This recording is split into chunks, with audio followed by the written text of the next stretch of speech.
Uyu munsi tukaba tubazaniye urutonde rw'ibihugu 10 bikorerwamwo uburaya cane kurusha ibindi muri Afrika.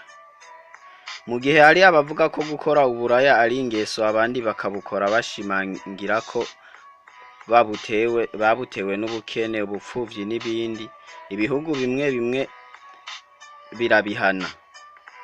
Nk'uko igihugu kigira umuco waco, hari bimwe mu bihugu vya Afrika uzosanga gukora uburaya bihanirwa n'amategeko. Kimwe nuko hari aho uzosanga vyarahawe intebe. Ni muri urwo rugero rero Blaise Journaliste yifashishije imbuga zitandukanye yabegeranirije ibihugu 10 bivugwamwo uburaya bwinshi muri uyu mugabane wa Afrika. Turahera ku mwanya w'icumi. Ku mwanya w'icumi turahasanga igihugu ca Senegal. Nta tegeko rihana uwakoze uburaya muri Senegal. Umuryango w'abibumbye utangaza ko abakora uburaya basaga ibihumbi 200, vy'umwihariko abagore bari mu kigero c'imyaka 28 kuzamura, ngo bakaba aribo bagaragara cane muri iyi nzira y'uburayi. Ku mwanya w'icenda turahasanga Lesotho.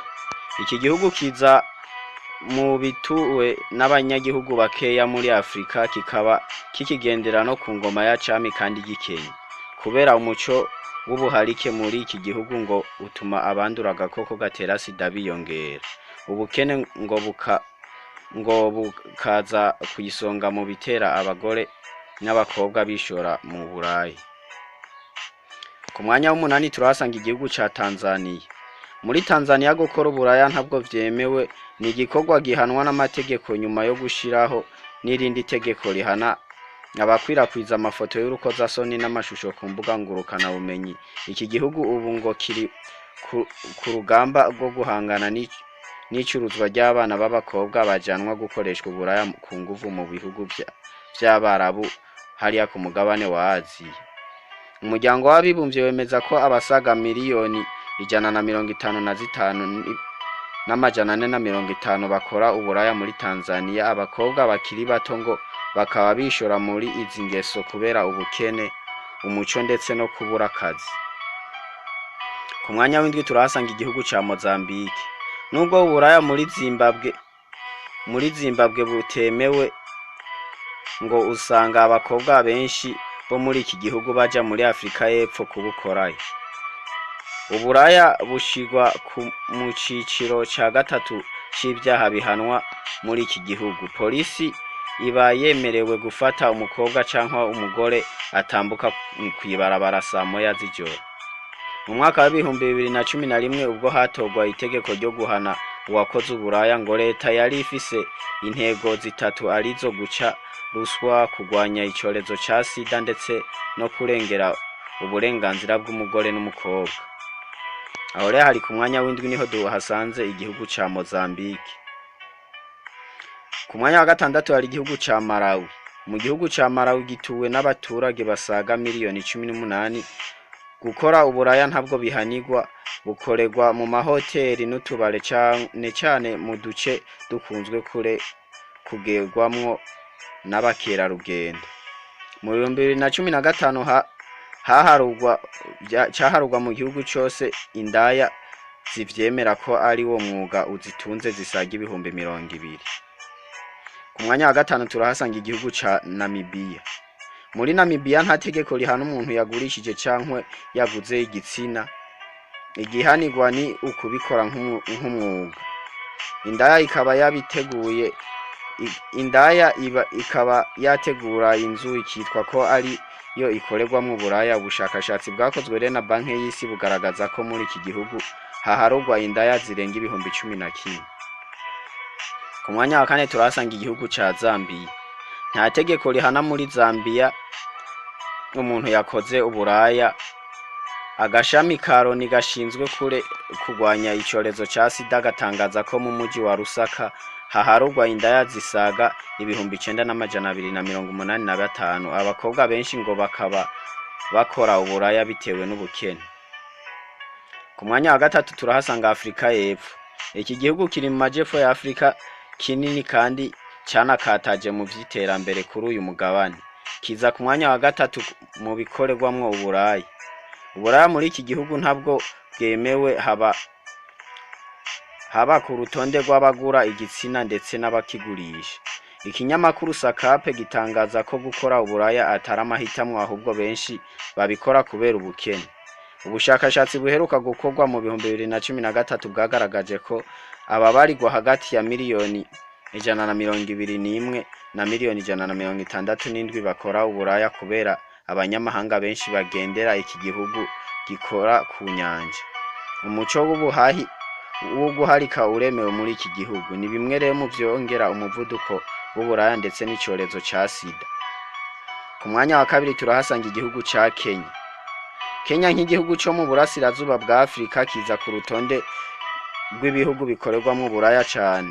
Ikinyamakuru Tuko gitangaza ko umukobwa wo muri Kenya ashobora gusambana n'abagabo batatu mu ijoro rimwe. 60% nibo bashobora kwibuka gukoresha agakingirizo. Gukora uburaya muri Kenya ntabwo vyemewe. UNICEF itangaza ko mu muji wa Mombasa abana bari mu myaka hagati ya 12 na 18 ngo bishora mu buraya. Ikinyamakuru kandi gitangaza ko abasaga miliyoni 200 ibihumbi 200 bakora uburaya, muri bo ibihugu bisaga 5 ni abagabo. Muri bo ibihumbi bisaga 5 ni abagabo n'abasore. Ku mwanya wa mbere turahasanga igihugu ca Nigeria. Igihugu ca Nigeria kiri mu majyaruguru y'umugabane wa Afrika, gifatwa nk'icyambere muri Afrika kigaragaramwo uburaya ku rwego rwo hejuru. Uburaya muri iki gihugu ntabwo bwemewe ndetse burahanirwa n'amategeko mbere hagendewe ku mahame benshi muri iki gihugu bagenderaho ya Kisilamu. Nigeria ni igihugu kinini gifise abanyagihugu basaga miliyoni 186 mu iharurwa ryakozwe muri 2016. Uburaya bugaragara cyane mu mujyi wa Lagos, ubwaho ufise abanyagihugu basaga miliyoni 200. Nubwo ngo uburaya butemewe, abashinzwe kubugwanya barimwo abapolisi b'igihugu ngo nabo bafatirwa muri iki cyaha. Abakobwa bo muri Nigeria bamwe ngo bakaba baja ku mugabane w'Uburayi na Aziya gukorerayo uyu mwuga. Ikinyamakuru Pulse gitangaza ko umukobwa akora uburaya ashobora kwinjiza amahera yitwa manayira agera ku 150 ahwanye n'amadolari 410. Mu cyumweru ngo ashobora gukorera yasaga amanayira 600. Ibi ngo rero iyo umukobwa abiganirije bagenzi biwe uburyo apagasa bitera abandi kwishora muri ubu bushabitsi cyangwa urudandazwa rwo kugurisha umubiri mu mujyi wa Lagos. Hamajena bashikiriza kino kiganiro na Breze Journaliste, nkaba nasaba abantu mwese mutaragira sabone kwino chaîne yanje ya Breze Official ko mwosimbira ko kugira ngo muzohore mukurikirana n'ibindi biganiro bitohojwe neza vy'amakuru yizewe. Hama nyimba warakoze sabone naho reka ndakubweti ubahwe uri intwari.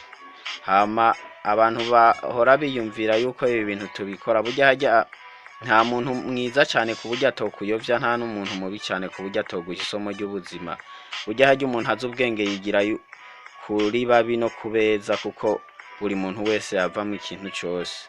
Ya stay tuned kuri Breze Journaliste kuri chaîne yanje ya Breze Official. Uyu munsi tukaba tubazaniye urutonde rw'ibihugu 10 bikorerwamwo uburaya cyane kurusha ibindi muri Afrika.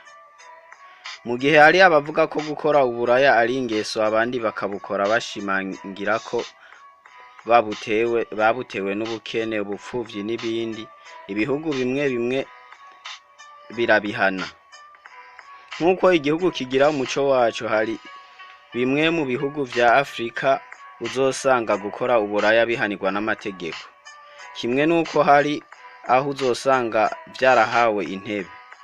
Ni muri urwo rugero rero Breze Journaliste yifashishije imbuga zitandukanye